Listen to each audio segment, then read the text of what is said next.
Há cartas na Bíblia que a igreja lê com facilidade, mas há outras que ela prefere deixar em silêncio. Cartas que queimam como fogo, que não dão espaço para discursos suaves, mas exigem arrependimento e discernimento. Entre elas, está aquela em que o apóstolo Paulo ousa enfrentar de frente os falsos apóstolos que infiltravam-se na igreja, vestidos de piedade, mas movidos por ganância e ambição. Enquanto muitos líderes hoje abraçam mensagens agradáveis para manter multidões, Paulo escreve com a ousadia de um profeta, rasgando máscaras e expondo obras das trevas. Ele não estava preocupado em preservar sua reputação diante dos homens, mas em preservar a pureza da noiva de Cristo. O choque é este. Paulo não escreve para descrentes, mas para a própria igreja, e diz que dentro dela existem pregadores que não foram enviados por Deus, mas pelo inimigo. Pessoas que usam o nome de Cristo para edificar seu próprio império. Hoje, vamos mergulhar nessa carta, entendendo não apenas como Paulo identificou os falsos apóstolos, mas como essa advertência ecoa para nós, nos dias atuais. Você vai ver que os sinais que ele apontou há 2000 anos são exatamente os que ainda se manifestam no púlpito moderno. Se você ama a verdade mais do que a aprovação dos homens, prepare-se.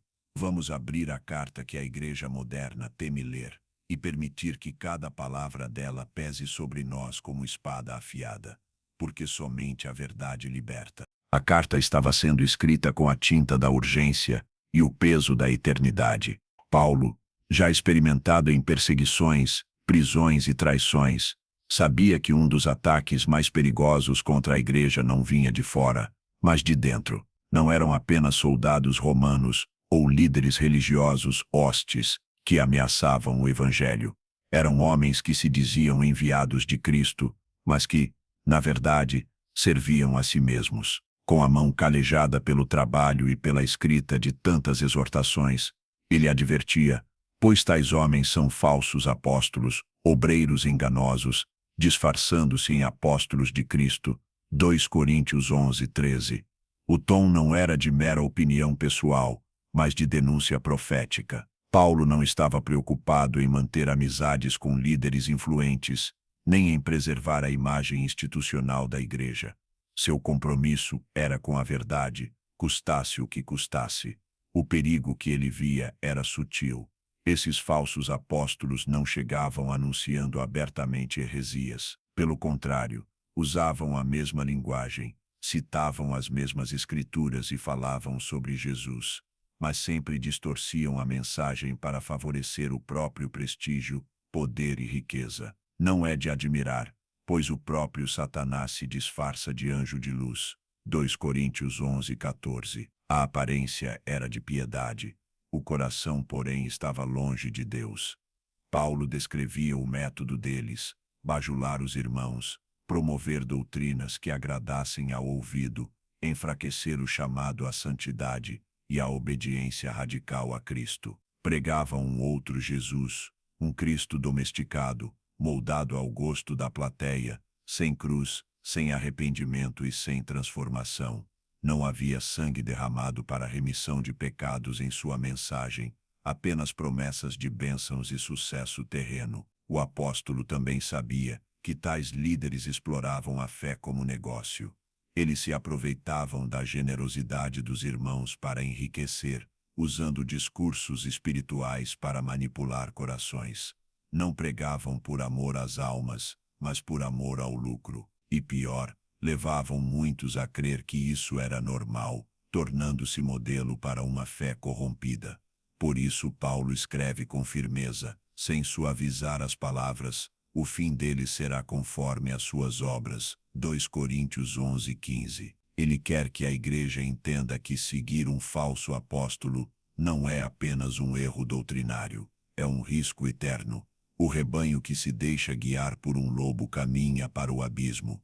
Este capítulo é um alerta que ecoa até hoje. Ainda existem púlpitos ocupados por homens e mulheres que se dizem servos de Deus, mas cujo evangelho é um produto de mercado. Ainda há discursos travestidos de unção que escondem um espírito de manipulação. E assim como Paulo não se calou, também não podemos fechar os olhos. A pergunta que essa carta levanta é simples, mas cortante. Será que reconhecemos quando um líder está pregando a verdade de Cristo, ou aceitamos qualquer mensagem que soe agradável? A resposta a essa pergunta pode determinar se permanecemos firmes na fé, ou se nos tornamos presas fáceis para o engano espiritual. A astúcia do inimigo raramente se apresenta em sua forma mais grotesca.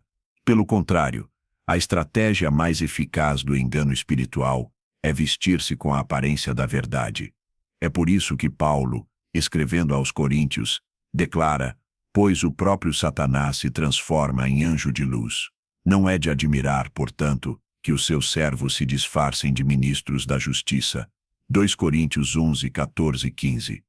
Aqui, o apóstolo não está descrevendo apenas uma realidade teológica, mas alertando sobre um perigo vivo e constante dentro da própria comunidade de fé. O falso apóstolo não se revela pelo rosto endurecido ou pela voz áspera, mas pela doçura calculada e pela eloquência que apela mais às emoções do que ao arrependimento. Eles falam de Deus, citam as Escrituras, usam o nome de Cristo, mas desviam o coração das ovelhas para si mesmos. São como o lobo que aprendeu a andar no meio do rebanho sem fazer barulho, até o dia em que a presa é isolada. Paulo sabia que esse tipo de ameaça não podia ser vencida apenas com argumentos intelectuais. Ele próprio não se apresentava com palavras persuasivas de sabedoria humana, mas com demonstração do Espírito e de poder. 1 Coríntios 2:4. O engano não é vencido apenas com conhecimento, mas com discernimento. O falso apóstolo pode repetir 1000 vezes a frase: Jesus é Senhor, e ainda assim trabalhar contra o reino, se a sua intenção for promover a si mesmo, e não a glória de Cristo. A grande sutileza do disfarce é que ele mistura verdade com mentira. Uma meia-verdade não é mais verdadeira por ser parcial, é ainda mais perigosa, pois adormece a vigilância. É como um cálice de água cristalina, com uma gota de veneno invisível. Por isso Paulo ordena que os crentes examinem tudo e retenham o que é bom. 1 Tessalonicenses 5:21. Não como um exercício de suspeita paranoica, mas como uma disciplina de amor à verdade. Quando a igreja perde esse filtro espiritual, ela se torna terreno fértil para todo tipo de doutrina distorcida. Os falsos apóstolos, então, encontram espaço para se tornarem autoridades, oferecendo novas revelações, atalhos para a bênção ou chaves exclusivas, que na prática prendem as pessoas à sua própria dependência. O resultado é sempre o mesmo. As ovelhas deixam de ouvir o pastor e passam a seguir a voz do mercenário.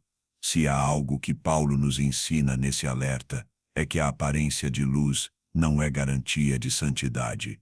O critério não é a intensidade do brilho, mas a fonte da luz. A lâmpada pode ser forte, mas se não estiver ligada à verdadeira videira, logo se apagará. O nosso chamado, portanto, é o mesmo que Paulo transmitiu aos Coríntios: permanecer no evangelho puro, resistir às seduções da aparência e discernir os espíritos. Pois, se não discernirmos a diferença entre a luz verdadeira e a luz falsa, cedo ou tarde trocaremos o sol eterno pelo brilho enganoso de uma lâmpada que logo se apaga.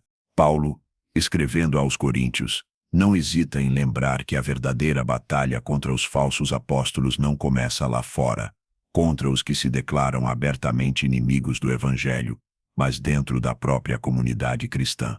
Ele diz: pois é tempo de começar o julgamento pela casa de Deus.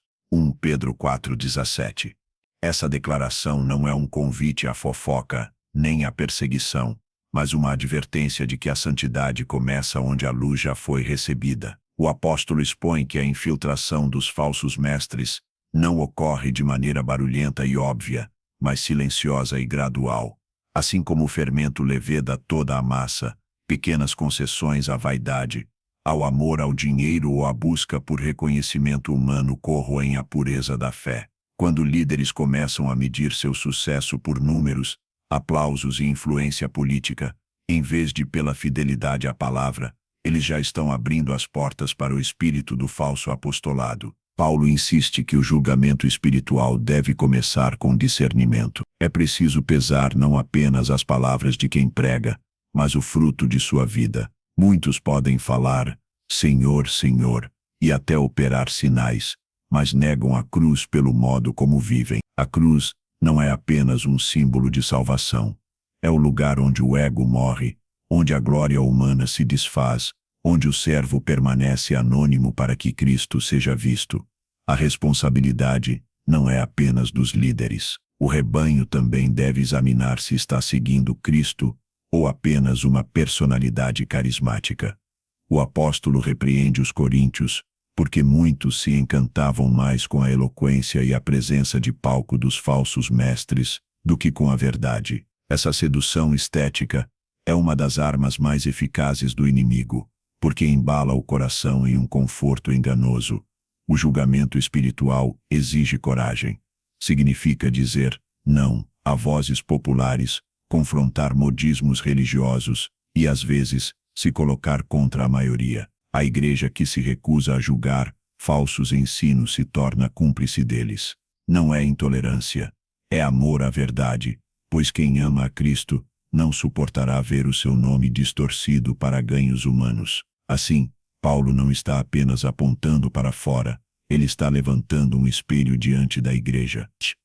Antes de denunciarmos os falsos apóstolos, precisamos garantir que nossos próprios corações e comunidades não sejam terreno fértil para eles. O julgamento começa na casa de Deus, para que a luz que expõe as trevas seja pura, e a voz que denuncia o engano não esteja manchada pela mesma corrupção que critica.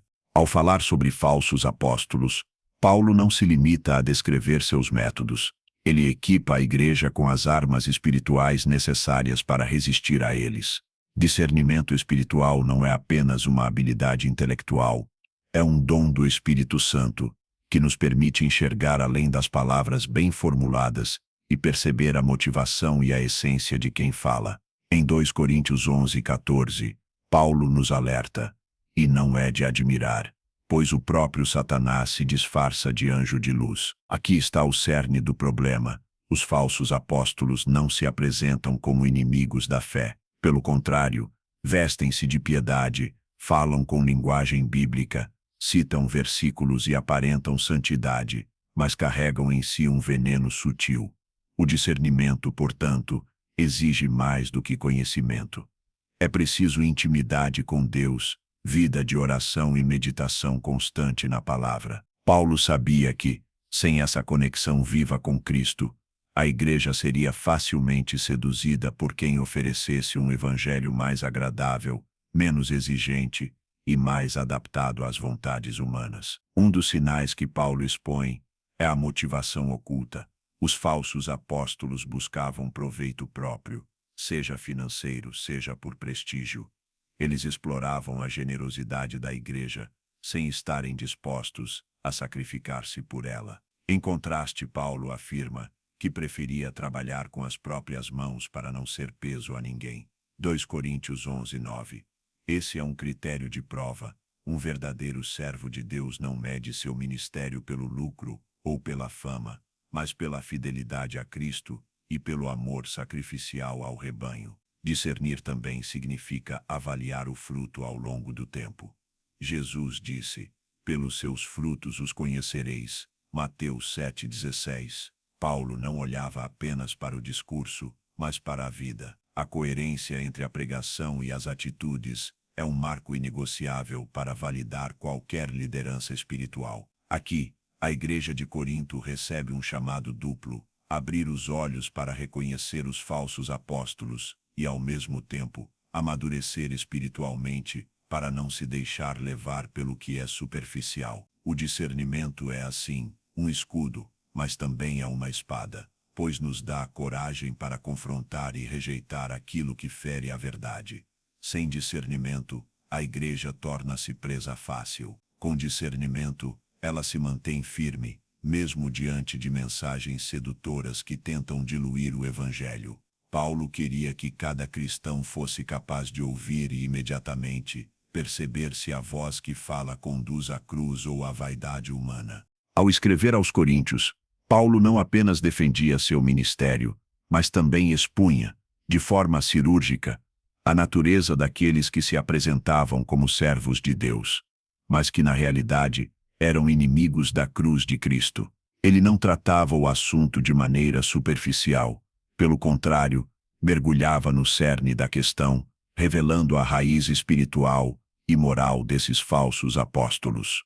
A primeira marca que Paulo denuncia é o orgulho disfarçado de piedade. Esses homens não vinham com a humildade de quem serve, mas com a altivez de quem deseja ser servido. Eles buscavam reconhecimento humano, títulos e posições de honra, mais interessados em sua própria glória do que na glória de Deus. Era o oposto do que o próprio apóstolo demonstrava, porque não nos pregamos a nós mesmos, mas a Cristo Jesus, o Senhor, e nós mesmos somos vossos servos por amor de Jesus.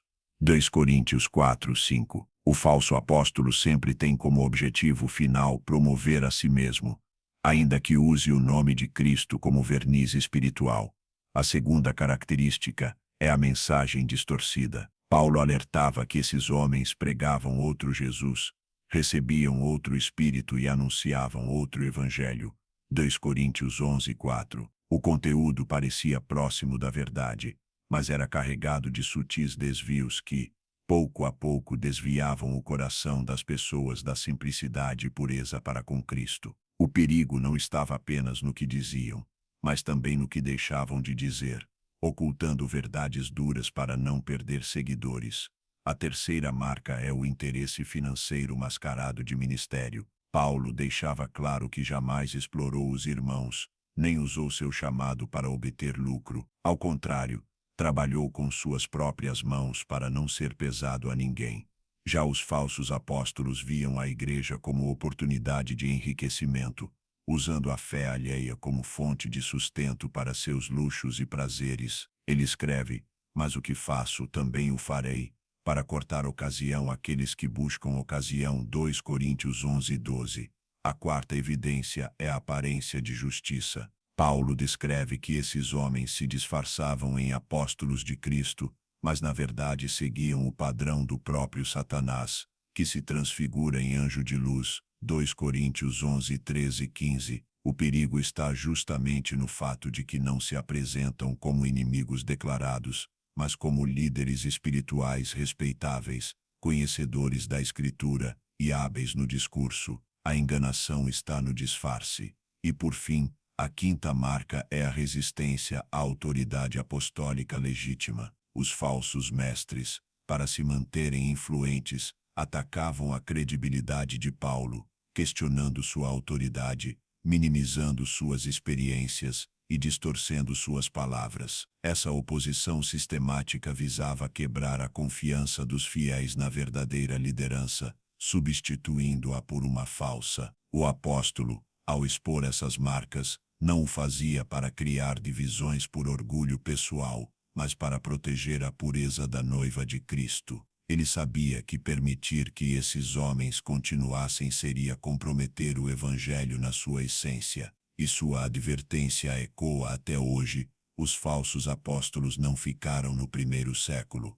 Eles continuam surgindo, e suas estratégias permanecem as mesmas, apenas adaptadas ao nosso tempo. Quando Paulo se levantava para denunciar falsos apóstolos, ele não estava apenas fazendo um discurso teológico ou um alerta distante. Ele sabia que tocar nesse assunto significava mexer com estruturas de poder, com interesses estabelecidos e com lideranças que se escondiam atrás do nome de Cristo para se beneficiar. E não eram apenas opositores externos. Alguns estavam infiltrados dentro das próprias comunidades cristãs. Em 2 Coríntios 11, Paulo não poupa palavras, pois tais homens são falsos apóstolos, obreiros enganosos, disfarçando-se em apóstolos de Cristo. Ele vai além ao revelar a raiz dessa atuação. E não é de admirar, porque o próprio Satanás se disfarça de anjo de luz. Paulo sabia que a presença desses homens não era um detalhe menor.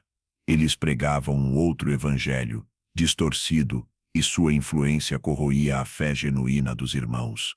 O problema não era apenas a heresia verbal. O falso apóstolo traz consigo um estilo de vida que nega o evangelho.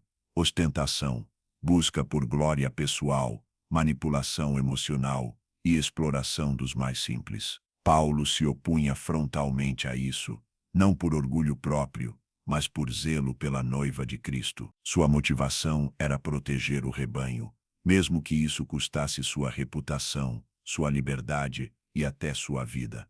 Aqui vemos um contraste fundamental. O verdadeiro servo de Deus não teme perder seguidores, enquanto o falso apóstolo vive para ganhar influência e mantê-la a qualquer custo. Paulo não suaviza suas palavras para manter a paz ou não espantar as pessoas. Pelo contrário, ele expõe as obras das trevas à luz da verdade, porque entende que a igreja não pode ser edificada sobre engano. Hoje, a coragem de Paulo é um espelho para nós. Quantos líderes se calam diante da falsidade para não perder o apoio de homens influentes? Quantos preferem adaptar a mensagem para não incomodar aqueles que têm poder financeiro ou político dentro da congregação? Paulo nos mostra que o silêncio diante do engano é cumplicidade e que o verdadeiro amor à igreja exige denunciar aquilo que ameaça a pureza da fé. A denúncia de Paulo não foi feita por vaidade, mas por amor. Ele não buscava aplausos, mas a salvação e a santidade do povo de Deus. E esse é o peso da verdade. Ela muitas vezes isola, gera oposição e até perseguição. Mas é esse mesmo peso que purifica e liberta a Igreja de Cristo. Ao chegar ao final desta carta, Paulo não suaviza suas palavras. Ele não fecha com um tom de reconciliação superficial, mas com uma exortação firme para que a igreja se mantenha fiel à verdade recebida e não ceda ao carisma, à retórica ou aos milagres aparentes daqueles que se autodenominam apóstolos, mas cuja vida e doutrina negam o evangelho. Ele relembra que o verdadeiro selo de um apóstolo de Cristo não é o número de seguidores, o tamanho das igrejas ou a influência política, mas a fidelidade ao ensino de Cristo e a disposição de sofrer por causa da verdade. As marcas de um servo de Deus não estão no ouro que ele carrega, mas nas cicatrizes que ele suporta por causa de Cristo. Paulo chama a igreja a discernir, lembrando que os falsos apóstolos sempre usarão dois caminhos, a distorção da palavra e o apelo à carne. Eles prometem atalhos para a bênção, aceitação sem arrependimento e glória sem cruz. Mas o apóstolo reafirma que a única estrada que conduz à vida eterna é estreita, íngreme e marcada por renúncia. Ele também aponta para o exemplo pessoal. Sigam o meu exemplo como eu sigo o de Cristo. E não como um pedido de veneração, mas como um modelo de vida que coloca a missão acima do conforto, a verdade acima da popularidade e a eternidade acima das recompensas terrenas. O capítulo encerra com um aviso solene: os falsos apóstolos passarão, mas a palavra de Deus permanecerá. Quem se firmar nela não será abalado pela tempestade das falsas doutrinas. A igreja é chamada não a se adaptar ao mundo, mas a ser o farol que o confronta. Assim, Paulo deixa claro: não basta reconhecer a verdade, é preciso defendê-la e vivê-la até o último suspiro, porque no final, não seremos julgados pelo número de aplausos recebidos, mas pela fidelidade ao Senhor que nos chamou. Irmãos e irmãs, a voz de Paulo ainda ecoa pelos séculos, como um clarim chamando a vigilância e a fidelidade. Hoje, diante de um mundo repleto de doutrinas distorcidas e líderes sedutores que se alimentam do rebanho, precisamos decidir se seremos espectadores passivos ou soldados ativos na defesa da verdade. Se a carta de Paulo expôs os falsos apóstolos do passado, ela também lança luz sobre os falsos mestres de hoje. Eles não usam mais mantos e pergaminhos, usam microfones, redes sociais e discursos que massageiam o ego, mas não confrontam o pecado. E é por isso que esta mensagem precisa alcançar cada irmão e irmã que ama a palavra. Não basta apenas ouvir. É hora de agir, Compartilhe esta mensagem com pelo menos 3 pessoas que precisam despertar para a realidade espiritual. Ore por discernimento. Leia as Escrituras todos os dias e, principalmente, não se cale diante do erro, porque o silêncio diante da mentira é cumplicidade.